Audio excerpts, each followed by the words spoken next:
Mulla on niinku tunne, että mä tulisin aina niinku toiseen kotiin, kun mä tuun tänne.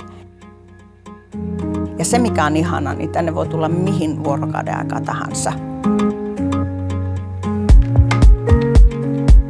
Mä olen Anne Luukkonen ja mun läheinen tuli tänne Villavuorantaan vuosi sitten. Hän oli muuten ensimmäinen asukki tässä talossa.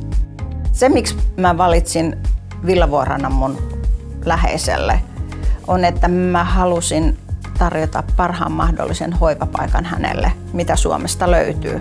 Ja mun mielestä Villavuoranta täytti kaikki ne kriteerit, mitä mä halusin. Tää on viihtyisä, tää on juuri remontoitu. Kun sä astut siitä ulko-ovesta sisään, niin sähän haistat, huomaat hygienian tason, mikä siellä on. Täällä se on tosi viimeisen päälle. Tää on enemmän niin kuin hotellimainen kuin hoivapaikka. Tää on aivan upea. Ja sitten tietysti tää sijainti. Mun läheinen on asunut merenrannassa 40 vuotta ja hänellä on nyt merinäköala ja hän asuu nyt merenrannassa.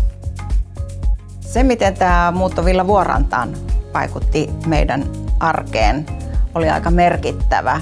Se vastuu, mikä oli mun omaishoitajana hartioilla, se poistui, koska täällä on 24/7 hoiva ja palvelu.